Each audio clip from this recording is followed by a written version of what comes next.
Okay, so this is In the Moment, episode 2, and we are recapping Daytona, and I guess it would be Daytona Speedweek and the Daytona Road Course right afterwards that we just got finished with. So before we get started, I want to let everyone know that you can find this podcast on iTunes. Just search Ty in the Moment. And you can find it, subscribe there if you just want to listen to it through iTunes. Also, it's available on YouTube. So here we go. Let's hop into it. So this previous week we were in Daytona for what is now Speed Week. What used to be Speed Weeks is now Speed Week. And leading up to this was a huge week for me. Personally, got a lot of new opportunities, a lot of new ventures and cars and teams and manufacturers that I had never worked with before. So a lot of excitement leading into this week. And the first race up, we flew down Tuesday to Daytona, me, Haley, Oakley, and Captain. And we ended up renting a hotel or condo on the beach and spent the week there.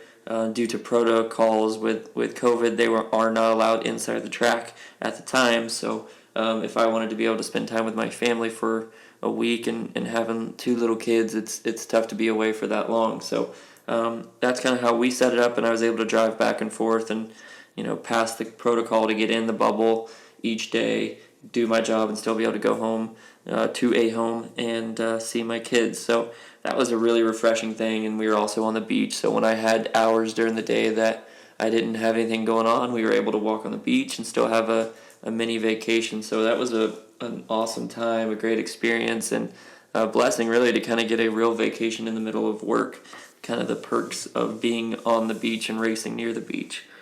But fast forwarding to Tuesday night, which was the Clash, was such a cool moment. I got the opportunity to drive for 2311 Racing, and essentially be the first driver for Michael Jordan and Denny Hamlin's new race team. And what a cool experience. And going into it, I knew it was going to be an opportunity and equipment that was top notch and winning equipment. Probably my best opportunity in Cup as far as overall, performance that the car was capable of, and a great team. And so I was really pumped. There was a lot of hard work that went into preparing for that race at the Daytona Road Course uniquely. And we get to the moment where they're there Tuesday night, unfortunately with not a whole lot of fans there for the Clash due to the pandemic, which took a little bit of the buzz out of the air for the pre-race. But still, there was so much excitement. My adrenaline was pretty high, just knowing kind of the moment that I was in. So we, national anthem, you hop in the car, and leading up to the moment, there were so many things that I was doing, preparing, that were just natural things that I had always prepared and felt really good about climbing into the car. But I didn't realize until we rolled off pit road that, wow, so many things are different. Different spotter, different crew chief, different team, manufacturer, motor, different things that consist to build a race team and a well-oiled machine in a race. So the learning curve was quite steep. So usually in those moments, you get very, very rarely you get those moments. But I think as a driver or an athlete, when so many things change and there's so many different things, and you're kind of drinking from the fire hose, so to speak, you kind of always go back to your fundamentals and your basics, and you focus on doing those right. So at the beginning of the race, my focus was staying on track and not locking up tires, not causing any damage to the car, and learning the car, seeing what it was capable of. And right away, first few laps, I knew this car had a lot of capability. It was just a matter of getting myself to the place of, okay, now I'm comfortable and it's time to be aggressive. We plugged along in the race, probably anywhere from 10th to 12th, which is, decent there. It was, the top 24 cars in the series. I don't think there was a car really missing from that race that doesn't finish in the top 24 almost every single week. So where you finish is a, pure indicator of where you would have finished probably in a regular race. Essentially, this is an all-star race. And so we were running in a good place, a decent place, but I expected more out of our finish. And we really played some good strategy, and about 15 to go, we were on older tires. A lot of guys took new tires, and I could just feel in the car and feel it myself. I told the guys on the radio, hey, when we get track position or we get it back on tires, I'm ready to rock. All we need is some track position, and we'll have a good shot at a great finish. And it turned out with 4 to go, we were able to put tires on, and I think I drove from 17th or 18th all the way up to 9th or 10th. And then on the white flag lap, unfortunately, the previous pit stop, we didn't get all the lug nuts tight, and so we had to come down and tighten those up, which is just something that happens. First race, just things happen like that. It's unfortunate, but the guys were so solid all night. They had great stops, and they're going to be a great crew throughout this year. But we had to come down. The risk wasn't worth the reward for the team for a non-points race to get a $20,000 fine and for wheels to miss the next race. So we came in, tightened the lug nuts, ended up not getting the finish that we needed or wanted. We were looking at probably finishing 8th or 9th, depending on how things played out with Chase and Blaney and how we would beat them back to the line. But would have been a great finish. So overall, I felt, very excited and at peace and happy with the way that race finished, even though the result wasn't there. So then, we go home, go back to the condo, see the family, and that was great. And then the next day was back to another high-pressure situation where, a little bit out of my hands as far as on Wednesday. It's pretty much just qualifying day for the Daytona 500. A lot of that goes into, the guys in the shop and the preparation. And so Wednesday we ended up qualifying our Bass Pro Shops, Black Rifle Coffee, Camry. We didn't qualify very well. We didn't put on a lap that we thought we were. We actually slowed down a little bit in our actual qualifying run compared to what we ran in practice, which was kind of a shock to all of us. And it happens. It's happened to me before. Sometimes you do things that you think is going to make the car even faster, and it doesn't work out. So we go to bed Wednesday night, and the focus is going to be on Thursday, which is the duels. And for the Daytona 500, you have to race in. If you're not in on points before you even show up, you either have to qualify in on time. So they locked in 2 cars after qualifying night on time. On Wednesday night, we were not one of those cars, so we had to revert to racing in on Thursday into the heat, from the heat races to pretty much the main event on Sunday. In that event, we were in the first duel. I had to beat the 33 of Austin Cindric, the 37 of Ryan Preece, who actually qualified in on time, but if he ended up being the highest finisher in that duel, the next fastest qualifier would get locked in, which is a very confusing, doesn't really make much sense process that I imagine will probably get changed after the result of our finish. And also there was the 66 car, I believe, was in our race of Timmy Hill. So those are the guys we had to beat going in the race. I felt like we had a really strong Camry, drove it up to the front, was running in the top 5, top 6, all the way down to the finish, and literally within 100 feet of the start-finish line, the 37 passed us. We ended up finishing 6th in the race, but didn't make the Daytona 500. Very heartbreaking, very disappointing for our team and our sponsors. There was so much effort. They built an awesome race car. Who knows what we could have done in the 500. But there's a huge impact, and emotionally it took a lot out of me.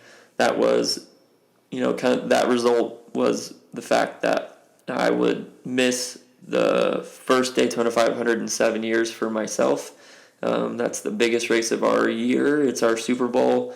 So that was definitely a hard time that night. Definitely had to release some emotion, was upset and cried, and Haley and I had talked about it all night, and it took us a long time, hours-wise, to kind of process it and move on. It does mean so much, but when you kind of put things back in perspective, and usually in the moment, it's hard to find perspective when your feelings are hurt about something that you care about so much, but we're able to kind of recenter, get our minds set back focused and on what's next and what are we going to do, the best at next. And I think that was one thing that did give me a little bit of peace, is I felt like I executed, and I felt like our team executed everything in that race to the best of our ability.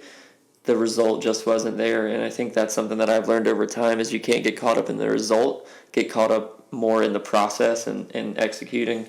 And I think you listen to the greats of all time, and that's kind of their thoughts and their mindset is get obsessed with the process, doing things the right way, and then the results will come. The results will will always be more variable, but the good results will come due to a focus on the process. So getting my mindset back on that, and it was a blessing to have that weekend a chance in the Xfinity race with Joe Gibbs Racing. So I was able to kind of turn the mind straight to that and focus on channeling that energy into winning the Xfinity race with our Bass Pro Supra with Joe Gibbs Racing. And so Saturday night, we strapped back in. That car was super fast. I had so much fun driving that car, leading it to the front. It's been a while since I've been able to take a car when the whole lane was lined up at the very top of the track, and one by one kind of pick my way to the front. I think we finished third in the first stage and second in the next stage. And unfortunately just got with about, 6 or 7 to go. I was riding behind my teammates on the bottom, kind of in a vulnerable spot, and the car behind me got a mega push, I assume, and started hitting me and pushing me so aggressively that I couldn't hardly keep from wrecking Daniel Hemrick, my teammate, in front of me. So I had to move out to keep from crashing him, and when I did, I kind of got on his door too tight and loosened me up, and I ended up spinning in front of the field, causing a big caution, unfortunately. Hurting our day. We still ended up finishing 14th, and but took a lot of cars out in that crash. It's just part of it. Sometimes you get put in positions and situations, and Daytona is one of the toughest places, and that's part of the dice roll that people say. But I still do believe that at super speedways there is a lot of chess match. There is a lot of creating your own luck in those races more than just a full-on gamble. I think preparation and feeling energy of the pack and situations of when to go and when not to go make a huge difference in those races. Unfortunately, another strong race didn't get the result. So post-race, it was a long weekend of a lot of good effort, a lot of good process, not great results. So you take a deep breath after Saturday night and you look forward to the next weekend, or try to start looking forward to the next weekend. Sunday was certainly hard, flying home, not being in the Daytona 500, knowing that you're going to your house and watching on the couch. But luckily I had my kiddos and Haley, and we still had a good day that day, and in the long run of things, being able to spend time with them will be more important to me than being in another Daytona 500. So we had a good Sunday. Our good friend Michael McDowell ended up winning the race that we were super happy for. So that was a cool moment to get to watch that and be a part of.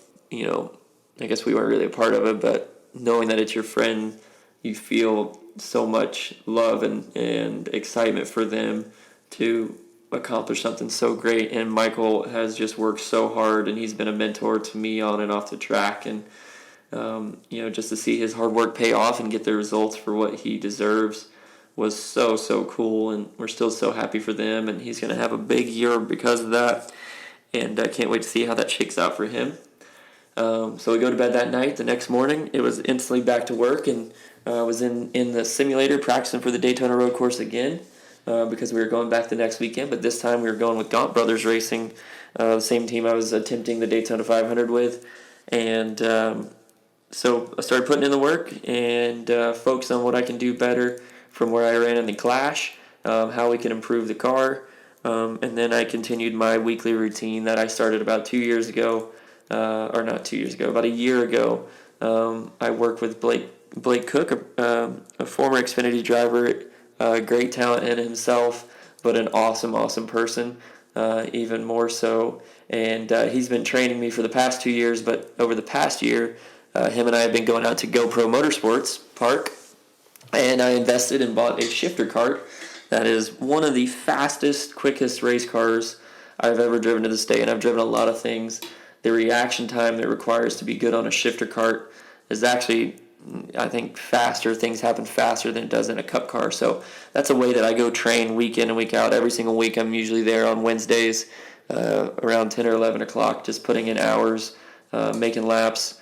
It's a great workout physically, and then Blake will put me through some kind of workout in between each run I make, and it's kind of a great refresher for me midweek to get refocused, whether I'm running on a road course the next week or an oval.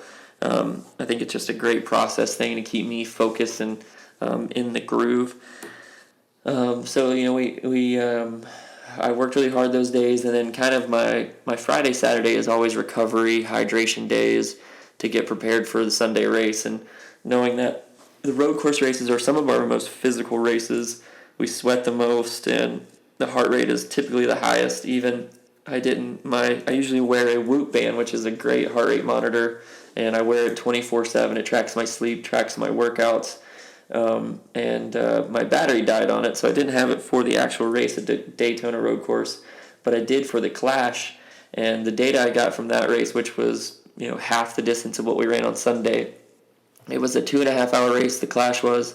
I averaged 145 beats per minute heart rate during that race, with the highest peak being about 178. And those who train or triathletes, Ironman, or anybody who works out and tracks their heart rate, that's quite the workout for that long. And that was only half of the race that we ran Sunday. So NASCAR is very physical. We are athletes, and it takes a lot of training and focus if you want to be the best that you can be lap in and lap out. That was something I didn't take serious probably my first 2.5 years in the Cup Series, was my training and my fitness, and never realizing how much I was leaving on the table. I feel like I've gotten to a level now where I'm starting to maximize that and getting more and more, and the sky is the limit on how much more you can get in shape and make yourself better inside that race car. So preparation for me and physical effort during the week, whether it's working out or mental reps or going out and running the go-kart, that just breeds confidence for me in getting in the race car, knowing that I'm working harder than anybody or just as hard as the best. And I plan to make sure my schedules of workouts are at an elite level, so I can be working harder than anybody just to keep that confidence up. Okay, so moving forward to race day. On this race day, I ended up flying to the race solo day of the race. That's kind of been the typical, and probably will be the typical schedule for most of the races going forward that are one-day shows. And flew to the race about 7 o'clock in the morning, and I went and had some breakfast, and then you kind of just sit around and wait. Due to protocols, you can't really do much. And you go out about 15 minutes before the race. You don't really see anybody. You say hey to the guys during the national anthem, and you get strapped in the car and you hop in and do your job. And all the communication pretty much happens live. And we had a really solid race. We had a game plan going in, knowing that it was going to be a bit of a crazy race, chaotic race. People are going to run off the track. They're going to tear their stuff up. They're going to put themselves in bad positions, and we need to be there to capitalize. And I had learned from the Clash some things I needed to do to save my equipment to make sure I was strong at the end. All in all, I think I don't know how many times we just had troubles on pit road and penalties, and I think we started last on restarts probably 6 or 7 times. But we were always able to rebound. We had a really, really good certified used vehicles, Toyota Camry, and was able to drive it up to a 19th place finish. And for a lot of people in the sport, that might not seem like a lot, but for what our team has, for our team amount of employees, that was a great finish. That was like a win for our team. Our goal was 18th. We finished 19th, so wish we would have got one more spot, but we were all really, really pleased with that. And I think for my first time really running a full race with this team, there was a lot of things that we learned and a lot of things that I feel like we can grow in and work together. And that's so much fun to me, is growing in the process and never feeling like you've arrived, whether you're a Gibbs driver in the Cup Series winning all the races or not. I think that I always hope to have that feeling of wanting to grow a team and get better. And there's never a certain formula to being the best, and always striving to be better and better is a fun thing to me. And as long as you and your team are bought in the same direction, the sky is the limit. So I'm looking forward to seeing where we go with this 96 team this year with Gaunt Brothers Racing. Just a great group of people, starting with the owner, Marty Gaunt.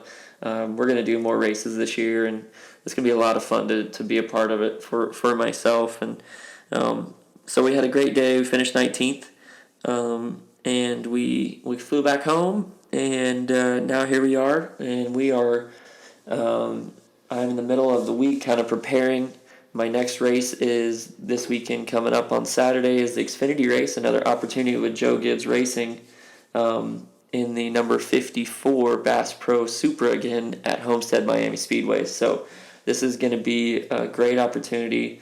Got really high goals set for myself, and it's been a while since I've had an opportunity like this. So I can't wait to see how it shakes out. I'm going to put my focus in to the same thing, just making sure I do all the processes right, making sure I'm focused on the details of improving every single lap, and then letting the results fall the way they fall, and hopefully we can have a great day and make a little bit of a difference in this sport. So that's kind of my recap from Daytona, the Speed Week, and Daytona Road Course. I hope you guys enjoyed it, and hopefully this podcast continues to grow organically. I have a lot to talk about, but it's a lot to put together as well. So keep commenting down, whether it's on the YouTube page or my Instagram when I post. Let me know what you want to hear more of, whether it's more family stuff, or if you just want to hear more about racing or more other sports stuff. I'm currently, like I said earlier in the first podcast, really getting into the trading card, sports card world. Right now, some of my top cards I can share with you guys. I have a Jalen Hurts Rookie Kings card from Optic that I pulled myself. It's an autographed card, and it is numbered to 25, which is a cool card. So the Eagles just traded Carson Wentz to the Colts, so I think the value of that card is going higher, and I think Jalen Hurts is a good player. I think he's going to do big things. And then one that I think is a steal at the moment and is a good card is I bought a PSA 10 Ian Anderson 2016 Bowman Chrome, first Bowman autographed rookie card of Ian Anderson, and I'm a diehard Braves fan, so if anybody watched the playoffs last year, you would have seen that this kid was elite in only a few starts, and he wasn't rattled. And he is young, and he is a baller, and he is going to be good. Another card is a Michael Jordan Fleer, 1988. It is a PSA 7. I just got that back from grading. I was hoping for a little bit higher grade, but it is a really cool card. It's my only Jordan card, and then I have the Shaq rookie card. Topps Gold 1992, and it is a PSA 8. And that's another really cool card. Shaq is what I think is going to go down as one of the greatest entertainers in sports. Not only was he a great player, but great entertainer. He's still hilarious on the TNT basketball show. I love some of the stuff he puts out, and some of his content is just hilarious. And then our original from Austin and I's Pokemon collection, 1999 Pokemon game Charizard Holo. It only got a PSA 6, but if you know anything about cards, that is still really good for a Charizard for the value of those cards. So those are my top cards. I got some other stuff in here if you guys are interested. I pretty much collect football, baseball, basketball. I have a few cards that are racing. Actually, one of my friends, Mark Corrigan, gave me a card. He was here before the Super Bowl, and we were opening cards together, and he pulled a racing pack, and one of those cards was a young Ty Gibbs rookie card autograph, and it is now in my collection, and I'm pretty pumped for that because that dude put on a show at the road course in the Xfinity series, and he is my teammate. He's a good dude, and the sky is the limit for him, and I am lucky to have his rookie card. So those are some cool things on the card side for me.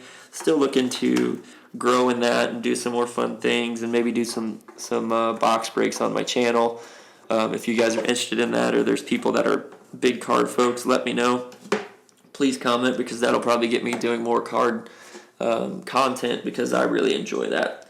I'll probably look forward to, I want to collect some LaMelo cards, big Charlotte, so Panthers, Hornets, Braves, Hurricanes, those are my teams.